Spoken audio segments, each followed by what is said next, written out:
Welcome back, everybody. Derrick Soo, your East Oakland advocate. Well, everybody's talking about how dangerous Oakland is. Well, I can tell you that there was a period here in Oakland where it was almost the same. And it wasn't that long ago. I actually lived there, and my parents lived during that period in East Oakland. And the period I'm talking about is from the late 70s all the way up through the 90s. And unfortunately, those past uh,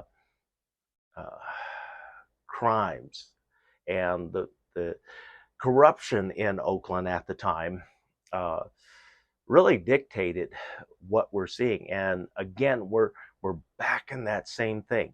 1977, city elected its first black mayor. Nothing. I don't blame Lionel Wilson for anything, but it was one of his sons that created tremendous havoc in the city as a drug dealer. In fact, one of the biggest drug dealers in Oakland at the time. And then also we had the 69th Avenue mob, Felix Mitchell going at the same time. Yeah, and there were a lot of drug wars. Cocaine was the big drug of the time. It was especially during the late 70s, early 80s. It had just come onto the scene, and it was taking hold like wildfire, like fentanyl is today. So what ended up happening, drug dealers were popping up all over Oakland, and innocent people were getting shot, killed. Clients even buying drugs were getting killed. So it was really dangerous. Even when I was living at my parents' home, I lived in my parents' home up until I was 20, and then I left. And the reason why I left is because I was so uncomfortable with how dangerous East Oakland had become. And if you know where my parents are, they were at the very top of 64th Avenue here in Oakland, so deep East Oakland, and up in the hills. The most dangerous street back then was, and it is again, it's reverted back to its same dangerous structure that it had back then, and that's Outlook Avenue. And it, I tell you what, there was the amount of gunfire uh, that was going on during the 80s as compared to now is nothing. The Back during the 80s, automatic gunfire was standard. I mean, people were using Uzis, Mac 10s. They weren't using AR-15s because AR-15s were still fairly new to the military and had really been released to the public yet. But yet, the Israeli Mac 10s and small compact automatic guns, the Uzis, were spitting out 30 rounds of 9 millimeter. You can empty a 30 round clip in 3 seconds with an Uzi, and it sounds like a zipper. I mean, zzz, just like that, just sound like a zipper, closing or opening. That's what the gunfire sounded like, and it was loud constantly, and I was constantly in fear for my parents' safety. And their home was broken into several times until I put a dog back in that home, and that was my black lab, Smokey. And up until that time, uh, my parents we had my Belgian Shepherd, but she got old, of course, and we ended up having to put her down. And we decided for a period we weren't going to have another dog. My parents were deciding that, and they just had their little wiener dog and a Keys Hound. So things change, and it got really dangerous there.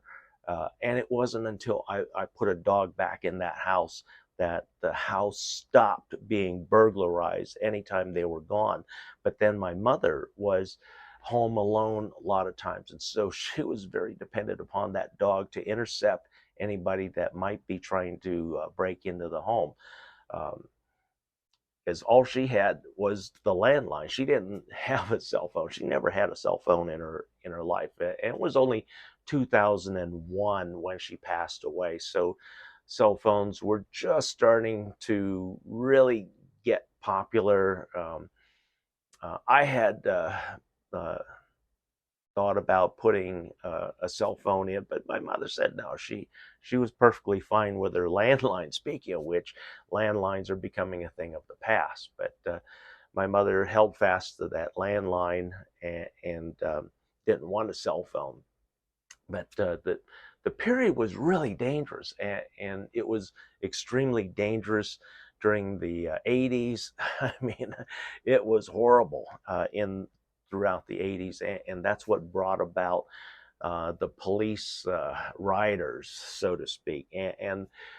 Um, while they did clean up the street, they did it in a fashion that wasn't legal, and they framed up a lot of people, probably the people that needed to be framing up, but still not the proper way to take care of criminals.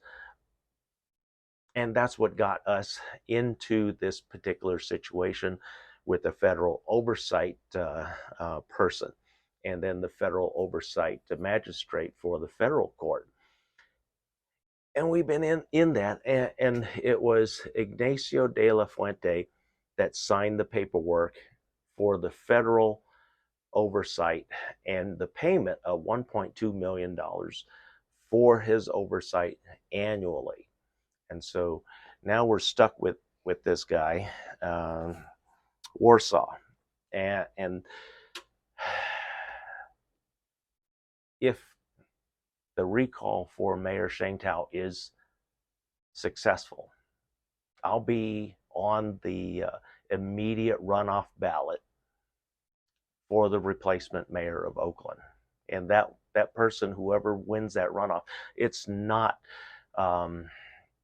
like the crazy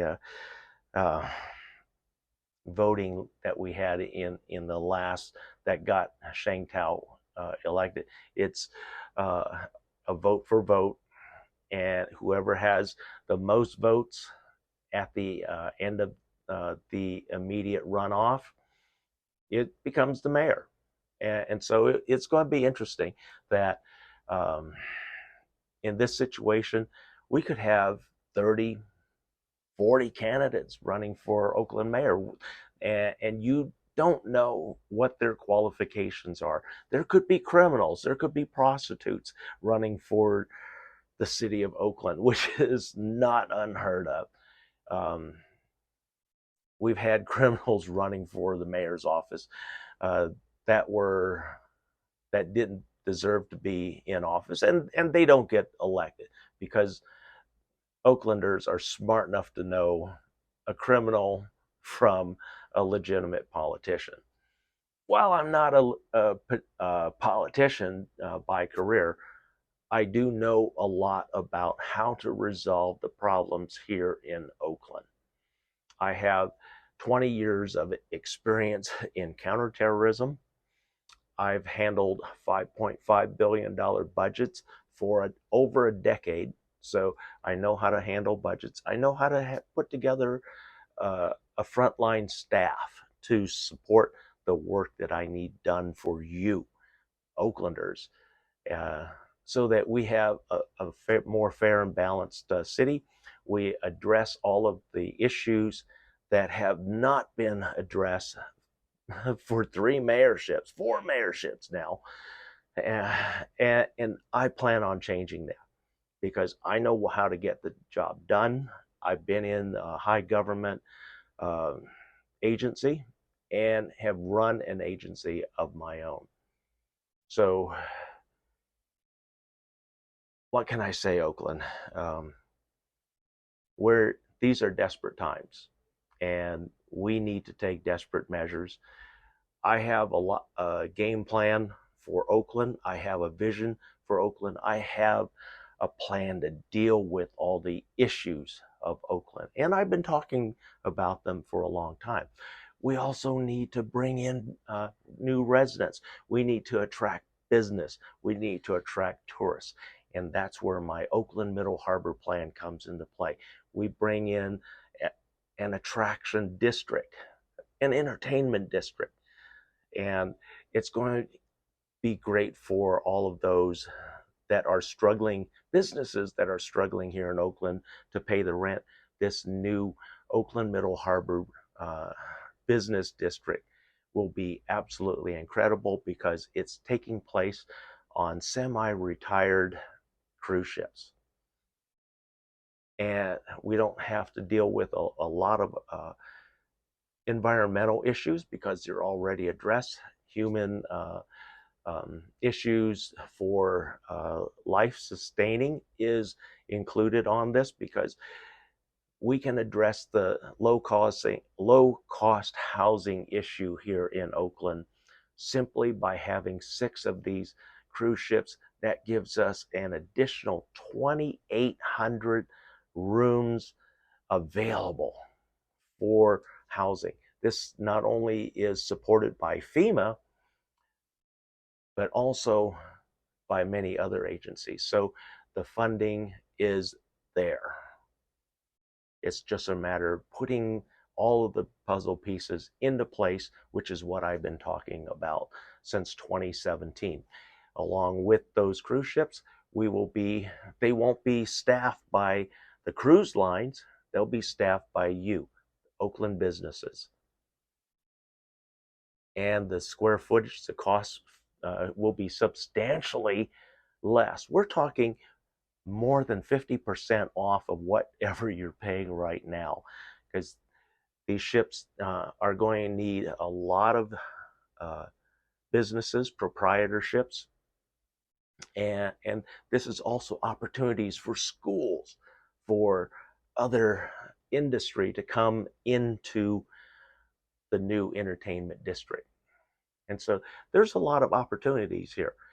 And the reason why I say we need to look at doing that particular project is because the Oakland Coliseum, as long as John Fisher has his paws on half of the ownership there, that district, nothing's going to happen. We've already lost the Supercross, which has taken place at the Oakland Coliseum for over a decade. Now Monster Jam is gone from the Oakland Coliseum. Well over a decade of attendance gone from there. So they don't want the minor league baseball team, the Ballers, to be there. And it doesn't look like they want to have soccer. So what are we left with? A dead space, 180 acres of dead space. That's going to be pretty useless until either John Fisher decides to either sell it or he dies, and then his estate sells it. So that's the only way out of this at the present time. And John Fisher's going to be denying. His work group has the authority to deny or accept different things. But we know that because he's bitter about the Oakland leadership and the administration here, nothing's going to happen. So we all have to realize that the Oakland Coliseum arena and everything is pretty much a gone and a big loss to the city for the time being. And now we have to create a new attraction for tourists to bring in new revenues, new taxes, new business, new opportunities, and also new housing to the area. Also, being a FEMA emergency housing area, and with FEMA housing, this also affords opportunities for people to shop the Oakland area for housing. And then with my counterterrorism experience, we're going to fix and make the Oakland Police Department the best in the country, because we're going to get rid of that federal oversight person, and we're going to bring in Quantico, representative teachers from Quantico, Virginia, to revamp the Oakland Police Department top to bottom, top to bottom, and make everybody better. We're going, and then I'm sure that the judge will approve this, because this is the agency that trains the best of the best for our country. I was here for 2 years at Quantico to learn what I needed to learn, and that's who I plan on bringing in, getting rid of that federal oversight mediator, Warsaw, and getting Oakland on the fast track to get off federal oversight. Then we have a project for Oakland. We have $980 million, which has been laid on the table by Secretary of Transportation Pete Buttigieg when he visited here in 2022. Sheng Tao has done nothing with that offer from Pete Buttigieg. $980 million is sitting on the table to help build a deck over the top of the Highway 980, recreating all of the lost neighborhoods from the late 60s into the 70s, recreating those lost neighborhoods, single-family homes, and using that as community land trust property, because that will more than likely be jointly held between Caltrans and the City of Oakland Community Land Trust. And with that land trust, we have two options. Number one, I would like to see a downtown soccer stadium. This revitalizes all the downtown Oakland area, revitalizes and brings in new businesses and bars, and also people who want to live in Oakland. Soccer is the biggest and most interesting upcoming sport, and it's a global sport. It's bigger than football, American football, soccer. And so that's why I say we need to have a major league soccer stadium downtown Oakland. Also, along with that, we need, in that community land trust, putting back 1,200 new homes of tomorrow. The homes of tomorrow are virtually bulletproof, fireproof, highly theft resistant, or theft proof, so that you can't get into these homes from the outside very easily. And they're very secure. They're 100-year homes. They're designed to be 100-year homes because they're using new, renewable, and sustainable materials. Hempcrete. Hempcrete is the newest thing. Hemp is used in a lot of different things these days, rope predominantly. But hemp also has another great characteristic. It doesn't burn very well. And so it's virtually fireproof. We can have a blowtorch blowing onto a block of hempcrete for nearly 1 hour, and it still will not catch fire. That's the kind of materials we're talking about. Hemp is a renewable energy, or a renewable material, can be grown and to market in 90 days. Imagine that. 5 harvests a year of hemp to create hempcrete.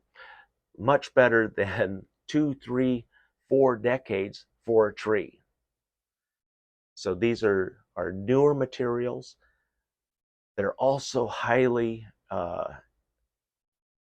dense, because they have a high insulation value, an R60. Hempcrete has an R60. That's the kind of insulating number that you see in homes in the Midwest, where temperatures drop to -15, -12. But imagine that kind of insulation, keeping the heat inside your home, because we're only talking about hempcrete and steel framing for the exterior walls and your roof. On the interior, we're going to use steel not steel beams, but steel studs rather than 2x4s. no burnable materials, no flammable materials are used in the home. And then the insulation in the walls is called rock wool, and it's a mineral-based insulation. It's very dense. It also does not burn. It's a little bit more than your standard insulation, but it has twice the insulating properties of fiberglass. So all in all, considering it's a 100-year design home, and especially the roof, because the roof is a steel roof like they use in on the East Coast, the hurricane roofs. And so when we have a hurricane roof on there, it's steel. That's a 50-year roof considered. And then we top that with all of your bifacial solar panels, making you all completely 100% energy independent. That's the micro homes and the micro home communities of tomorrow. They're all self-sufficient. You don't have a PG&E bill, ever. That's the future that I want to bring to Oakland and to you. Thanks for joining me today. We'll be right back.